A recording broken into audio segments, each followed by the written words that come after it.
Olá, na Casa do Povo, no ar, o podcast da Câmara Municipal de Campinas, produzido pela TV Câmara Campinas, que toda semana traz aqui um parlamentar que fala sobre os trabalhos do Legislativo Campineiro. Nessa semana, a nossa convidada que está de volta aqui ao nosso podcast é a vereadora Débora Palermo, ela que já veio aqui, já falou um pouco da sua história de vida, como ela entrou na política, que era professora antes e tudo mais.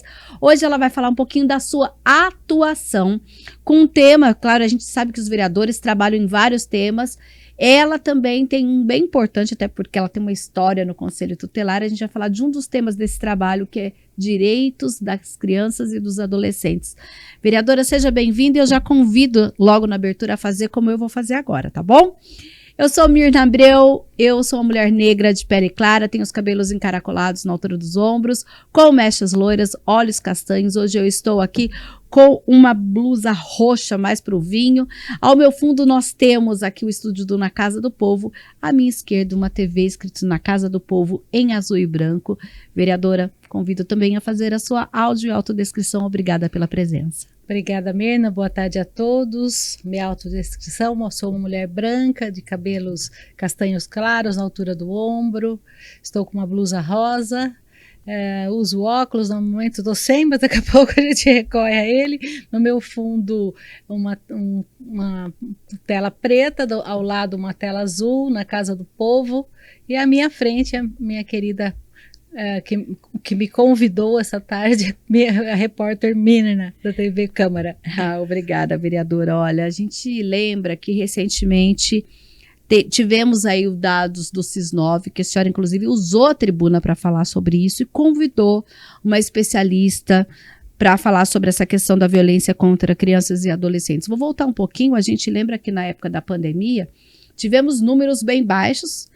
Naquele momento, vocês mesmos, os especialistas, apontaram que os números estavam subnotificados, porque tudo estava velado dentro das casas.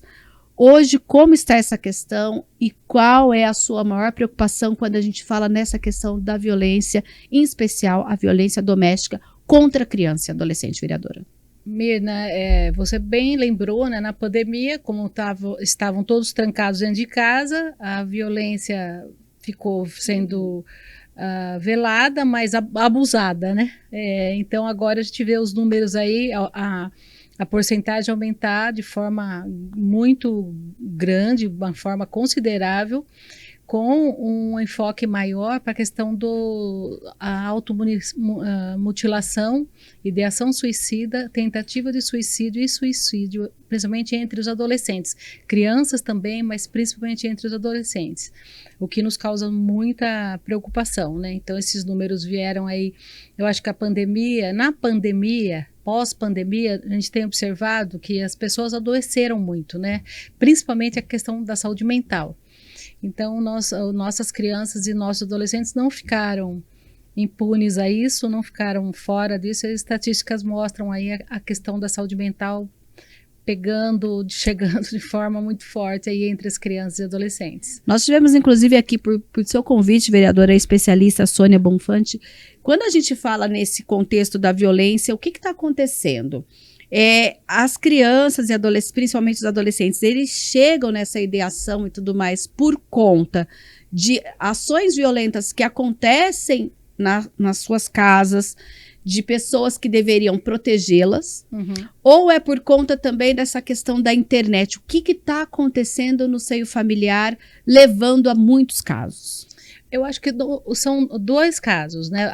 A estatística mostra também que o principal violador está dentro da família, né? Com a questão da violência, sendo os pai e mãe, os principais agressores. Mas nós temos também a questão das redes sociais, né, Mirna? Então, a questão do suicídio, da questão da saúde mental, principalmente, eu vejo que ela está muito ligada atualmente à questão da rede social. Por quê? Na rede social a vida é perfeita, né? É tudo muito bonito. Sim. Nós, adultos, nós temos maturidade e já somos cidadãos e pessoas formadas em desenvolvimento completo para filtrar que nem tudo é aquilo ali, que não é a realidade das coisas. A criança, o adolescente, ele não faz Ele não consegue fazer essa leitura. Sim. Então ele começa a achar que todo mundo tem uma vida ótima, que tudo é perfeito para os outros, que a vida dele é uma porcaria, e aí eles adoecem e chegam a entrar em depressão, e aí vem toda ficam essa... suscetíveis, inclusive, a essa questão. Eu vi alguns especialistas falando da atenção que a gente deve ter nessa questão dos filhos ficarem fechados no quarto muito tempo, inclusive na internet, de desafios que são colocados, né, para eles. Sim. Nós temos a questão da pedofilia na internet. No começo se pega a confiança dessa criança, depois leva ela para uma sala secreta que existe dentro da internet. Sim. E começa, inclusive, digamos que a fazer chantagem com essa criança, com esse adolescente. Então tá acontecendo muita coisa. Sim. Que leva a toda essa questão da saúde mental. Sim, a questão da pedofilia, de todos os riscos, né, dos desafios aí que levam inclusive à morte. Também tem o bullying, né, que é nas redes sociais, também tem esses grupos que fazem vítimas, causam bullying de uma forma difícil, e a criança às vezes não conta para a mãe que ela está sendo vítima. Então, as redes sociais os pais têm que monitorar e supervisionar muito os filhos, o que eles estão vendo, o que eles estão acessando, porque a criança ela está em desenvolvimento, né? O Estatuto fala isso, eles estão em desenvolvimento, eles não são maduros suficientes para tomar algumas decisões e para ter porque a rede social, Mirna, ela é o mundo nas suas mãos, né? Você acessa o que você quer. Então, nós não podemos dar essa autonomia para as crianças e adolescentes, porque eles não têm maturidade para lidar com tudo isso ainda. Sim, e é uma coisa bem preocupante quando a gente pensa nessa questão do direito e tanta informação, e como nós adultos não conseguimos, assim, muitas vezes lidar com tudo isso, né? Sim. Exatamente, muitos adultos inclusive estão fazendo terapias porque adoeceram ficando horas e horas, dias na rede social, que começou a não ser mais uma distração ou uma fonte de informação, mas um problema. Então, quem dirá crianças, né, e adolescentes sem supervisão, né, o que pode estar acontecendo com eles. Vereadora, a senhora já contou aqui, inclusive, a sua trajetória, né, como conselheira tutelar, uma grande atuação, e a gente sabe de todo o carinho que a senhora tem por esse órgão, né, que é muito importante. Inclusive, eu queria que a senhora falasse um pouquinho sobre a frente parlamentar e essa discussão de atualização da legislação que rege o Conselho Tutelar. O que precisaria ser atualizado hoje? O que está acontecendo? A Lei 13.510, ela está totalmente desatualizada. Para começar, no número de conselheiros ainda consta como 20 cargos, o salário... a lei municipal a é essa? A lei municipal, tá. Isso. Ela foi atualizada, acho que em 2015, da última vez. Né? Antes de ser criado o 6º conselho ainda. Antes de ser criado o 5º e o 6º. Tá. Então, ela está totalmente desatualizada. Ela também, na comissão de ética, ela consta que tem que ter um participante do fórum, e o fórum não existe mais em Campinas. Então, são atualizações que precisam urgentemente serem feitas, se adequar à atualidade, né? E os conselhos também estão apontando algumas coisas que eles falam de plantão, porque o conselho, ele trabalha 24 horas por dia, 365 dias por ano. Então, o conselheiro ele trabalha das 8 às 18 na sede, né? E depois cada conselho leva um celular para casa. Então, é por região, tem um na leste, dois na sul, um na noroeste, um na sudoeste e um na região norte. Então, são 6 aparelhos que fica cada um com um celular, com um conselheiro celular em casa, mas se chamado, o conselheiro tem que sair. Sim. E muitas vezes, Mirna, não é uma atribuição, por exemplo, o Conselho Tutelar, ele não atende ato infracional. Mesmo cometido por criança e adolescente, não é competência. Nossa, né? Nossa, não, porque agora eu não sou mais, não é mais competência do Mas, por exemplo, um ato infracional que aconteceu no final de semana, essa criança ou adolescente é encaminhado a uma delegacia. Lá eles chamam o conselho, não chamam? Então, às vezes eles chamam. E o conselheiro, ele não tem essa atribuição, ele não pode atender ato infracional. Quem atende ato infracional é a justiça, é a vara da infância. Ah, entendi. Então, a gente tem, aí pior que a gente tem ideia mesmo, tem que chamar o conselho tutelar aqui. Então, e não é. Ato infracional cometido por criança, o conselho pode atuar. Mas depois... Mas adolescente não. Mas adolescente não. Porque ato infracional cometido por criança não é feito BO, é aplicado medida de proteção. Tá. Né? Agora, a partir dos 12 anos, a gente chama, que é bom até que as pessoas entendam que criança é até 12 anos incompletos, nós chamamos criança, pela lei. A partir dos 12 anos até os 18 incompletos, nós chamamos de adolescente. Então, entre 12 e 18 anos, 18 anos incompletos, aí cabe BO e aplicação de medida de proteção pela vara da infância, Sim. que vai desde uma advertência até a internação na Fundação Casa, né, que a gente chama de internação. Mas essas atribuições, essas medidas, não é o Conselho Tutelar que aplica, e às vezes eles são chamados. Então eles falam, desde que eu estava lá, a gente sempre defendia que deveria ter um plantão social, da assistência social também, para auxiliar nesses casos que não compete ao Conselho Tutelar, entendeu? Sim. E a gente tem muitas, e outra, tem, né? Tem bastante coisa, então, para atualizar, Tem muita né? coisa para atualizar, muita coisa para atualizar na lei. Certo. Ainda falando de conselho, vereadora, a senhora protocolou um projeto de lei que obriga, inclusive, a notificação de casos de violência ao SIS9 pelos conselheiros. Como que é hoje essa notificação? Ela não existe? O conselho não consegue fazer a notificação, ele não tem acesso para entrar e fazer a notificação pelo SIS9. Ele tem que fazer a quem?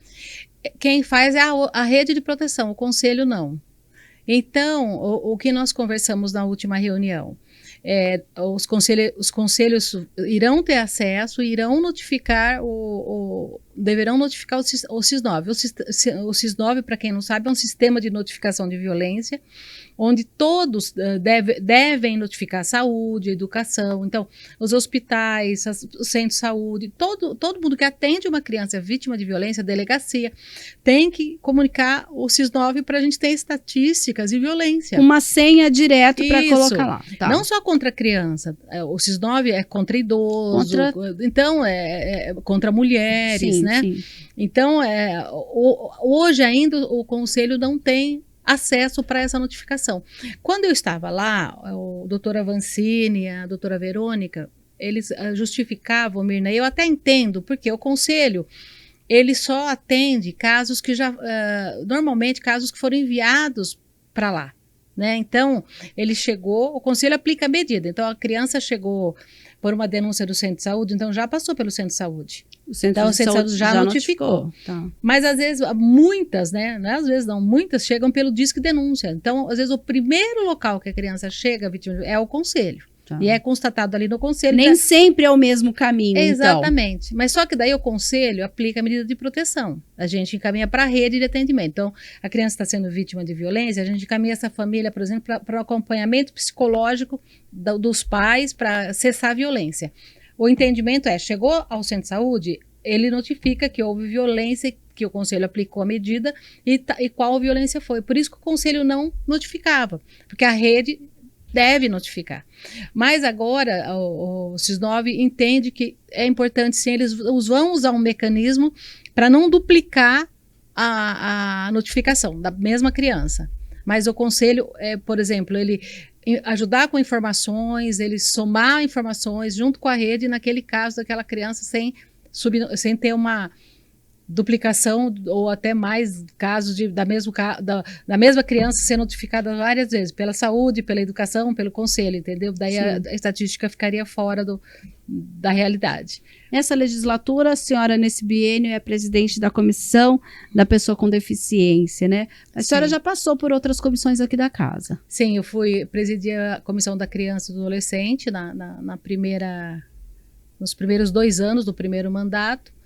No segundo mandato, eu fiquei só como membro de algumas comissões, e agora eu fiz assim, né? Eu queria muito continuar, vou e sempre, né, continuar defendendo a criança e adolescente.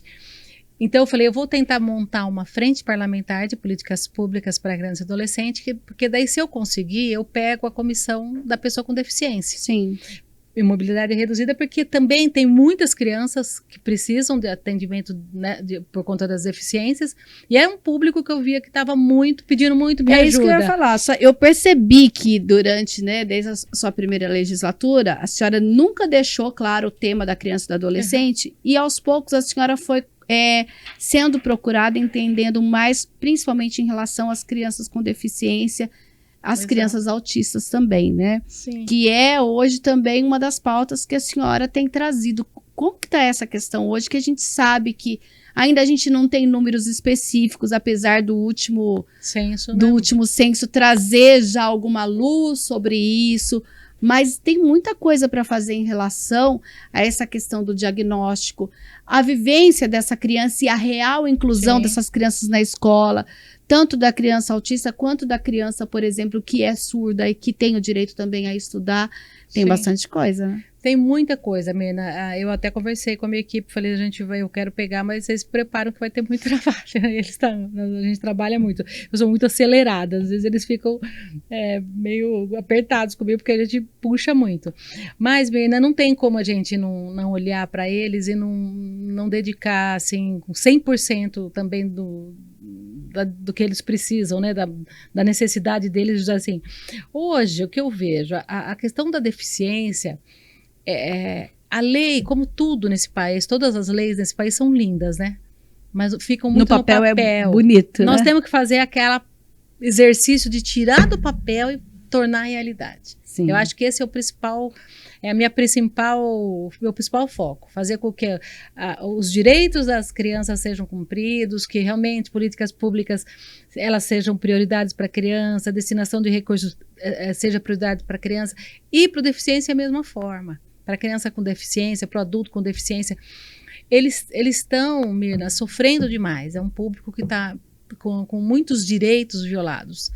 Eu assustei, a primeira reunião que eu fiz aqui da comissão da pessoa com deficiência e mobilidade reduzida, lotou o plenário. Tinha muita gente. Porque Desde mães falando dos direitos dos seus filhos até adultos, vereadora? Até adultos cadeirantes, cegos, surdos, vieram assim em peso, porque eles falaram, e aí aumenta muito a minha responsabilidade. Eles falaram, agora a gente tem confiança que a gente vai conseguir avançar nas políticas públicas, porque a senhora assumiu essa secretaria. Então, eu levo muito a sério, né? Eu não brinco, eu falo que eu não vim para cá para brincar, eu levo muito a sério tudo que eu pego. Sim. E as pessoas já entenderam isso, né? Então a gente tem avançado. Essa semana, ontem, eu fiz uma reunião na INDEC para tratar da questão do pai e serviços, para entender por que do problema do pai, né? Não está conseguindo atender todo mundo, os problemas que o pai está tendo também, porque ele tem que ouvir o outro lado, né? Claro. A gente tem que entender as deficiências para ver como pode se ajudar. E a gente fazer assim, como que fazer o possível para poder resolver aquele problema. E convidei eles para virem aqui, eles vêm não nessa próxima que nós vamos falar sobre a questão do suicídio, né, que é uma preocupação muito grande também, mas na outra reunião eles vêm, o pai e serviço vem para falar com a população sobre o problema. O pai é da prefeitura, o ligado é do estado, né? São coisas diferentes. Isso. O pai é do município e o ligado é do estado e atende mais a educação, né? Sim. Ele tem um propósito específico, então. O pai atende educação também ou não? Não, o pai atende terapias. A locomoção para tratamentos e tudo mais. Terapias, desde hemodiálise, né, de tudo. Eles têm um número, e eles mostraram, Mirna, duplicou, assim, não que duplicou, eles de 1.000 e poucos atendimentos que eles tinham até, eu acho que o ano, um pouquinho antes na pandemia, agora eles estão com quase 3.000 pessoas. Sim. Porque as deficiências, elas estão aumentando. Infelizmente, tem aumentado muito. Então, eles falaram, nós precisamos de ajuda. Eles precisam de ajuda e nós também precisamos de ajuda. Sim. Então, é esse ajuste que eu acho que é o papel da gente, enquanto legislador, assim, achar como é que a gente resolve isso? Porque é um problema que precisa ser resolvido. Sim. O deficiente não pode ficar esperando o transporte, quando o transporte vai poder levar, né? Porque hoje eles, infelizmente, em alguns casos, eles estão deixando de atender porque eles estão priorizando, por exemplo, quem faz hemodiálise, porque se ele não fizer, ele morre. Sim. Tá? Então, mas aquele menino que precisa de fazer natação, porque ele precisa desse suporte na terapia dele para musculatura, para desenvolvimento, ele não está conseguindo levar. E é um direito, uma violação de direito, tá, entendeu? Sim. Mas ele tem que escolher, é muito duro para eles também. Então, sim, a gente vai tentar ajudar e resolver esse impasse. Outra questão que sempre foi impasse quando a gente fala principalmente das crianças e das crianças nos primeiros 6 anos de vida é a questão da vaga numa creche. Isso já chegou também para a senhora? Isso está superado? Como que é isso? A frente parlamentar vai em algum momento também trabalhar nesse tema? Sim, Mirna. O problema de vaga em creche perdurou por muito tempo. Foi assim, era o maior problema do Conselho Tutelar durante todo o ano, os 12 anos que eu tive lá, era a maior demanda disparada, era vaga em creche. Com a construção dessas 16 novas creches, praticamente zerou a vaga, a demanda. Ainda que eu penso, e eu tenho conversado com os conselhos, havia uma subnotificação também, porque a mãe, ela sabia que não tinha vaga, então ela nem procurava fazer o cadastro. Então ela deixava com a vizinha, deixava com a avó, deixava com a tia. A partir do momento que elas viram construir essas 16 creches, elas começaram a fazer a inscrição dos filhos. Vou atrás dos meus direitos. Começaram a ir atrás, aumentou a fila de novo. Mas melhorou muito, a demanda melhorou muito. Tem algumas demandas, tem alguma demanda reprimida ainda, mas perto do que foi depois da construção das 16 creches aí, que foram projetos a gente tem que elogiar o prefeito, projeto lindo, muito bem feito, muito bem construído, e que vai, assim, atender as crianças de uma forma muito, muito boa, sabe? Sim. Mas agora, o que eu tenho cobrado do Dário é a questão do período integral pro AG3, né? Sim. Que ainda é meio período. Sim. Que ele no governo do Dr. Hélio que ele veio para o meio período. Antes era integral, né? Eram todos integrais, né? Tá. Toda educação infantil era período integral. Sim. Como houve foi até o Conselho Tutelar que fez uma representação ao Ministério Público por conta tinham mais, acho que de 15 mil crianças em lista de espera. Aí o que a gente fez? O Conselho fez uma representação ao Ministério Público. Uma das medidas que o governo Hélio tomou, ele tornou meio período. Para colocar pelo menos mais criança no outro período. Mas daí eu acho que, no meu ponto de vista, é uma crítica que eu faço há muitos anos, não atendeu nenhum nem outro. Sim. Porque que mãe que trabalha até as 11 da manhã? Nenhuma. Né? E a outra mãe entra sai às 4 e pouco também. Então, não adianta a gente achar, mas é o direito à educação infantil, o direito tudo bem, mas é a necessidade também da mãe trabalhadora. Nós não podemos separar a criança da mãe e a mãe da criança. Isso que eu sempre falei.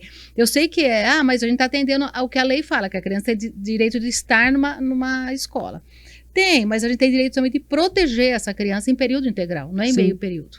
Então, por isso que eu sempre defendi que tem que ser período integral. Se a mãe trabalha o dia todo, não dá para você deixar a criança meio período na escola. Então, essa agora é a próxima briga. Então, mas eu tenho visto, inclusive, em noticiários da própria prefeitura, né, que há inclusive nós tivemos recentemente a aprovação de uma lei que prevê aí, em concurso, claro, a contratação de até 500 monitores de educação infantil, né? Na verdade, agora chamam agentes de educação infantil. Isso já é uma espécie de transição para esse modelo que deve acontecer, ou ainda tem muita coisa para, antes dele ser implementado, ser tratado aqui na cidade? Não, eu acho que já é um caminhar, viu? Porque não só creches, né? Até as escolas municipais em período integral também, o Dário está avançando. Várias já estão com um período integral e outras em vias de se transformar em período integral. E as creches também, de AG3. Sim. Já há um estudo na educação, eles já estão vendo isso aí para a gente conseguir atender essas crianças em período integral. Sim. Também vai depender de como que vai, depois de todas essas 16 creches ocuparem totalmente suas vagas, como é que vai estar o município com demanda? Né? Porque se você transforma uma creche em período integral, Mirna, você tem que ter uma outra escola para atender aquela outra metade de criança. Sim. Entendeu? Hoje o Espaço do Amanhã é meio período? Ou já está no modelo integral? Integral. Tá, então esses novos já estão no novo modelo. Sim, sim. Agora, o AG3 só que não, né? Tá. A criança até os 3 anos, ela está período integral. Depois dos 3, ela não... os 3 não, acho que é... a partir dos 4, que é o antigo infantil e pré, né? Daí que é meio período. Sim. Agora, vereadora, a gente falou bem na abertura do nosso bate-papo aqui sobre a preocupação, e a senhora mencionou uma questão da violação de direitos que já está provado por estatística que acontece dentro de casa. Tivemos recentemente aí, assim, é uma campanha nacional em relação, né, à violência e exploração sexual infantil. Tem o caso da menina Araceli, que foi o que, né, fez com que tudo isso acontecesse. E a gente pensa, muitos de nós pensamos muitas vezes, mas isso não acontece aqui, isso acontece lá em, né, longe, lá na Amazônia, acontece nos confins do norte e tal. Nós temos esse problema também aqui na região metropolitana de Campinas? Temos muito, Mirna, muito. Muitos casos, os casos aumentaram. O abuso sexual, ele é democrático. Né? Então não é na periferia, no pessoal vulnerável, nas comunidades, não, ele é democrático, ele acontece na periferia, nas comunidades, e ele acontece nos condomínios de alto padrão. Então a gente tem que estar atento aos sinais da violência sexual, né? A criança, o adolescente que começa a sofrer qualquer tipo de abuso, porque hoje tudo é abuso, o crime é abuso sexual, tá, né? Ele muda o comportamento. A primeira coisa que a gente tem que ficar atento é quando há uma mudança de comportamento na criança ou no adolescente. Isso é o abuso. A exploração sexual é o quê? Também. Mas ela é diferente do abuso no contexto jurídico. A exploração sexual são principalmente adolescentes cooptados para prostituição. Para prostituição. Tá. Aí começa a chegar em casa com coisa nova, com presente, já ganhei esse presente. Então, a mãe também, os pais têm que ficar atento. Uhum. E o abuso sexual também. A criança fica quieta, ou fica agressiva. São sempre... Ou ela fica muito recolhida, muito triste, ou ao contrário, ela fica extremamente agressiva. Né? Então a gente tem que olhar mudanças de comportamento, acompanhar, não deixar nunca uma criança, Mirna, não é só por questão do abuso sexual, isso que eu sempre alerto e fico muito preocupada, eu falo sempre, eu não canso de falar isso, criança tem que ter supervisão de um adulto 24 horas com muito cuidado, porque a criança ela é totalmente vulnerável, ela não sabe se defender de nada, né? Eu fiz ontem, segunda-feira ia para a pauta. Infelizmente, por falta de quórum, acabou a sessão foi encerrada, mas ia ser votado o meu projeto da questão do afogamento infantil. Sim. Que é 1 minuto de descuido, uma criança cai na piscina e morre afogada. Sim. Temos números absurdos de afogamento.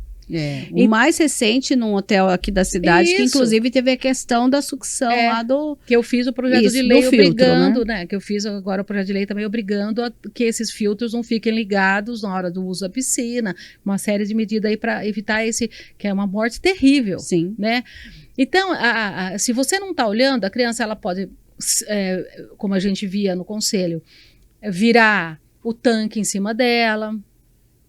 Ela vira o fogão com água quente em cima dela, porque ela vai subindo, né? O bebê, quando ele está explorando, a gente é mãe, sabe, né? Qualquer pessoa que teve uma criança em casa sabe. Você tem que estar o tempo todo junto, olhando. Uma água no balde. Os afogamentos acontecem muito em banheiras dentro de casa, baldes. Tanques. Não, e com essa questão da internet, eu vi outro dia falando uma reportagem justamente sobre a mulher tá ali dando banho, ela vai atender o telefone, ou vai responder uma mensagem, a criança já afoga. É questão de... e por isso que eu digo, tem que ter, principalmente na primeira infância, por isso que nós temos a lei da primeira infância, que é a prioridade da prioridade. Né? Que é do 0 aos 6 anos, né, de idade. Então, é onde a criança... Ela é mais vulnerável ainda, porque ela não sabe, ela depende quase 100% do adulto. Então, a gente tem que cuidar o tempo todo. E o abuso sexual não é diferente, né? Para você, se você não quer que seu filho sofra abuso, você tem que tomar cuidado. E não adianta já... Mirna, minha experiência no conselho, e eu falo para as pessoas, não confie em ninguém. Às vezes, quem você menos espera é aquele que pode estar sendo o abusador, o agressor do seu filho. Sim. E outra coisa importante falar é que muitas pessoas se preocupam com as meninas, mas os meninos sofrem também. Eles também estão sendo abusados, São muitos casos. Às vezes, o menino ele tem mais vergonha ainda, ele não conta, mas eles sofrem abuso sexual também. Sim. A gente teve aí no último dia 25 de maio também, que foi o Dia Nacional da Adoção, e a gente tem aqui, inclusive, notícias que tratam justamente da questão de adoção no nosso país, né? Uma conta que não fecha, que nós temos aí milhares de pessoas na fila lá do CNJ aguardando, e temos também uma outra fila bem menor de crianças aí à espera de um lar, uma conta que não fecha. Como que a senhora acha que a gente vai conseguir, enquanto cidadão, né, enquanto sociedade, olhar de fato para essas questões, uma união entre sociedade, política pública, justiça? Mirna, a questão da adoção, sem falar agora os bebês reborns, né? Daqui a pouco a gente entra, né? Meu Deus do céu, vereadora. Com tanta criança esperando. Eu acho assim, a questão da adoção, as pessoas perguntam muito isso para mim, mas Débora, por que demora tanto? Eu falo, porque a pessoa põe 1000 exigências. Se você se inscrever e você não exigir praticamente nada, você adota em pouquíssimo tempo. Desde que você passe pelo processo de avaliação da vara da infância, entrevista, né? Se inscreve, faz o curso, aí tem a avaliação dos técnicos da vara da infância, aí você fala. Isso que eu sempre questiono, Mirna, quando a gente casa ou não e fica grávida, a gente não escolhe se é menino, se é menina, né? Como vai ser? Você é aquilo que Deus enviou. Agora, a pessoa ela vai para a fila da adoção, ela tem que entender que o olhar tem que ser assim: eu vou dar um lar para uma criança que precisa. Não é a partir da minha necessidade, mas exato, a partir da necessidade daquela da criança. Tá. Daquele ser humano, né? Que é um ser humano.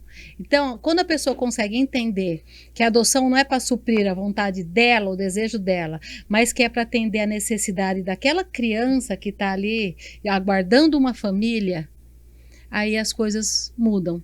Né? Olha, eu peguei aqui um número do CNJ, vereadora, de acordo com o número agora atualizado em 2025, nós temos 33.833 habilitados, que estão lá, fizeram todo o processo. E temos 5.152 crianças e adolescentes ali disponíveis.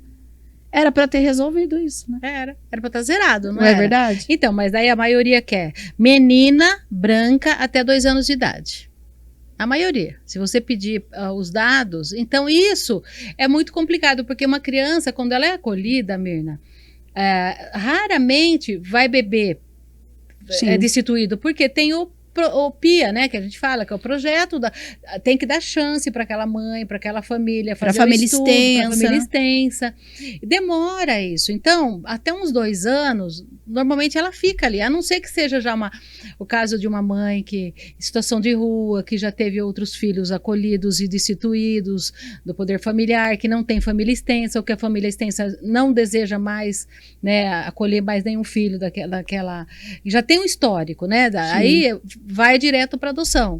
Alguns casos vai bebê para adoção, mas raramente acontece isso. Então, nós temos, inclusive, recentemente, o ministro Luiz Roberto Barroso, a gente tem uma campanha que foi lançada justamente porque, olha, desses 5.200, né, números que eu apresentei agora, mais de 3.000 dessas crianças e adolescentes têm mais de 10 anos. Exatamente. E a gente tem uma outra problemática. Além da adoção tardia, que agora é a nova campanha para pensar, olha, essa criança mais velha, que tem um pouco mais de consciência da sua história e tudo mais, ela também merece um lar. Nós temos ainda as crianças com irmãos. Grupo de irmãos. E também temos agora, como a senhora falou, assim como tem em casa, o aumento de crianças com deficiência também na rede de serviço de acolhimento. Exatamente. Que é um outro desafio. Inclusive a lei fala que não deve ter desmembramento de grupo de irmãos, né? Então tudo isso acaba... E sabe outra preocupação das pessoas, Mirna, que eu sempre falava, mas gente, filho não. Ai, mas eu tenho medo de adotar e dar trabalho e ser um problema. Eu falo, mas filho também não dá trabalho? Também não pode dar problema? Se o seu filho biológico der um problema, você vai falar para ele, vai embora. Vai embora, você vai devolver para quem? Né? Então, eu acho que as pessoas têm que entender isso. A criança que ela foi acolhida, às vezes ela teve um histórico, que realmente na adolescência ela vai dar um trabalho a mais. E não adianta a gente pensar também que aquela família que adotou, a partir de agora você vai ser uma outra pessoa e vai esquecer o que passou na sua vida. Não. Seres humanos não esquecem, e nem os animais esquecem. A gente pode ver, Exato. às vezes aparece na televisão um cachorro que perdeu o nome, 3 anos depois ele reconhece aquele... Quanto mais o ser humano, né, vereadora? Exatamente, e não tem como, né? Eu acho assim, você querer demais, né? De uma criança que está em formação, de adolescente, porque eu acho que às vezes o que falta para nós, né, seres humanos, é se colocar no lugar do outro. Sim. Fazer esse exercício, sabe? E se fosse eu? Se fosse comigo? Quando a gente faz esse exercício, fica mais fácil também da gente saber lidar com a dificuldade do outro, com a dor do outro, com a revolta do outro, principalmente da criança e adolescente, sim, né? E passa. Se a pessoa, eu encontro mães hoje que falam, nossa, Débora, eu lembro você falando para mim, calma que isso passa, isso vai passar, é natural. E passou. Eu falo, então, agora você fala para outras mães que isso passa. Fala para os seus filhos, quando eles forem pais, que isso uma hora, porque é normal do adolescente. O adolescente é uma criança grande, que está com os hormônios à flor da pele. Então é intenso, tudo é muito intenso, né? E no caso da criança, inclusive, que está adotiva, eu acho que ela testa naquele sentido, será que você vai desistir de mim? O medo, né? O trauma. Será que eu sou plenamente amada a ponto de que você não desista de mim, por mais que aconteça alguma coisa que não estava nos planos? Eles trazem muitos traumas. Sim. E a gente tem que considerar isso. Sim. Mas devagar, com amor, eu falo amor cura tudo, né? Sim. Com amor, com carinho, não é passar a mão na cabeça e deixar. Isso que eu falo, às vezes também os pais acham que quando a gente fala em carinho, amor, é para deixar fazer tudo, é para passar a mão na cabeça, que não pode mais bater, que não pode... Não é isso. Criança precisa de regras e limites muito bem colocados para crescer seguro e com autoestima boa. Não é ser aquele que passa a mão e deixa fazer tudo. Mas você pode ter a sua autoridade de pai, estabelecer regras, limites, exigir, e ao mesmo tempo você ser carinhoso, amoroso, sim, dá perfeitamente. Sim. Uma coisa não é uma opção ou outra. Dá para ser firme, dá para ser... exigir regras, exigir que respeite, mas ao mesmo tempo ser carinhoso, ser atencioso, ser afetivo. Aí funciona. Verdade, vereadora, não estava na nossa pauta, sim, mas eu não poderia deixar passar, até porque até chegar a outra temporada pode ser que demore um pouquinho. Nós tivemos recentemente a aprovação de uma lei que cria a Secretaria Municipal de Políticas para as Mulheres, que a gente sabe que é uma luta que começou aqui na Câmara com a senhora. Sim. Queria que a senhora falasse um pouquinho o que representa essa possibilidade de Campinas ter esse olhar mais afinado quando a gente pensa na saúde da mulher, na segurança da mulher, na empregabilidade e em tantas outras áreas que a mulher precisa de um apoio maior, que claro, que todos nós, como seres humanos, precisamos, mas é preciso ter esse olhar especializado. Mirna, eu fiquei muito feliz com a criação, né? Foi uma indicação minha para o prefeito Dário, por conta... Na época que eu fiz a indicação, o que mais estava me machucando, me incomodando, e ainda me incomoda, é o feminicídio. O feminicídio, ele insiste em aumentar dia a dia, e nós precisamos ter políticas públicas que preparem as meninas para não ser, parar novas de ser vítimas. E isso é uma questão que vai precisar de um trabalho em rede, né, intersetorial. A saúde, a educação, desde pequena, educar essas meninas e esses meninos, que nós mulheres não somos propriedade de ninguém. Porque, Mirna, às vezes as pessoas se chocam quando eu falo isso, mas eu vi isso. Os meninos também são vítimas do feminicídio. Por quê? Eles são criados vendo como se a mulher fosse uma posse, uma propriedade deles. Aí eles perdem aquilo que é deles e eles não se conformam. Tanto que quando uma mulher ela é abandonada pelo marido, e isso eu vi também nos 12 anos do conselho, ela chora, ela fica deprimida, ela fica triste. Fica uma semana na isso, cama. fica trocando pena, né? A gente fala, Verdade. a gente fica mal, mas você não tem aquela coisa de raras exceções de matar, de se vingar. Ela acorda e ela fala, não. Isso, cuida dos filhos, continua a vida, aquela loucura. Agora, alguns casos, não todos, de homens que são abandonados e eles amam aquela mulher, eles não aceitam. Sim. E eles adoecem. Isso eu vi nos olhos de vários deles, que depois, inclusive, 2 deles cometeram o feminicídio. Tá. Eu falo, eles ficam com o olhar, eles ficam enlouquecidos, eles ficam doentes. Que uma pessoa sã não faz, claro. não comete um crime desse. Então, nós temos que ensinar os meninos, nossos filhos, nossos sobrinhos, nossos meninos, que eles têm que respeitar a mulher e a decisão da mulher e que ela não é propriedade. E nós temos que ensinar as meninas também a não se envolver. Tem um perfil que você não se envolve. Você percebeu, cai fora. Então, esta é a questão do feminicídio, que é cultural, que nós temos que trabalhar, e questão da segurança pública também. Nós temos que pensar política pública aqui, mais ainda para essas mulheres vítimas. A Secretaria da Mulher tem que olhar para a questão da geração de renda. Sim. Empreendedorismo, muitas mães solos que cuidam aí, ó, como a gente acabou de falar agora. Qualificar essas exatamente, mães, né? Abandonadas, com às vezes 4, 5 filhos sozinha. Tem que olhar com cuidado para elas, sabe? A questão de também empoderar mesmo, mas de verdade, não ficar essa saúde dessa mulher. Será que ela tem acesso, por exemplo, 5, 6 filhos? Será que ela quer fazer, de repente, uma cirurgia, uma laqueadura? Ela tem prioridade por ter essa condição de... Como que tá isso, o planejamento familiar, né, Sim. Mirna? O planejamento familiar tem que ser trabalhado desde a escola, desde pequeno com as meninas, com os meninos, né? Sim. Então, eu fico muito feliz com a criação dessa secretaria. Tem muito trabalho, tem muita coisa para se fazer, né? E a questão da saúde mental da mulher, né? Sobrecarregada, o mundo está difícil. Tem muitas políticas para trabalhar. Então, eu fiquei bem contente. Eu falei que eu vou cobrar muito, vou dar muito trabalho.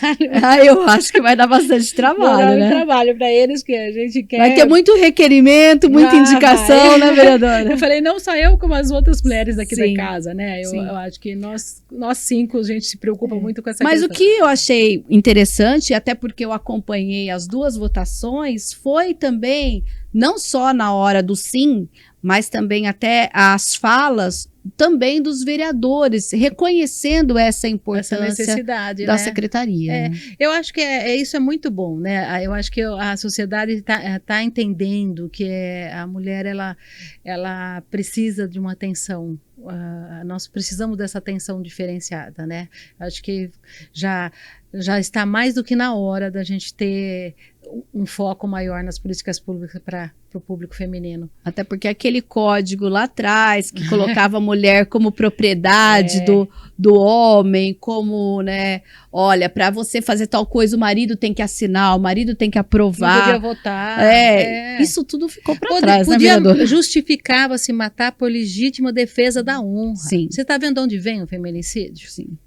Se você for fazer historicamente. Sim, a própria lei foi permeando isso naquela condição. Então, só que isso tem que ficar para trás. A gente está agora superar, 2025. Né? Nós temos que superar isso. Então, eu acho que tem muito trabalho pela frente. Aí a secretária vai ter que trabalhar bastante, mas isso é muito bom. É verdade, né? A gente tem agora, o prefeito vai sancionar e vai reorganizar, isso. Inclusive algumas coisas que hoje, muito do que se faz, a assistência que está fazendo, vai reordenar isso, né?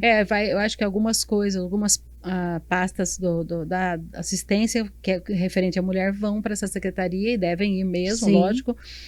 Porque também a assistência estava sobrecarregada, né, Mirna? Eu falo, ali está...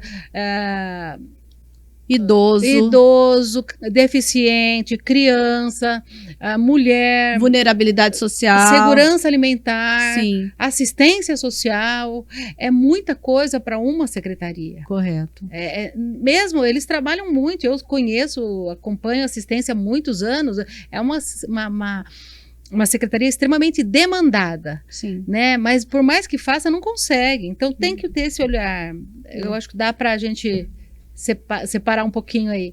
A gente vai, inclusive, deixar muita coisa para uma próxima participação da senhora, que o nosso tempo já acabou, passou super rápido. A gente conversou aqui que a gente tem a condição, né, da mulher usuária de droga, a mulher que hoje está em vulnerabilidade, em situação de rua. A idosa. Sozinha. Que também preocupa muito. Tem o abandono, tem a violência. Olha, tem muita coisa.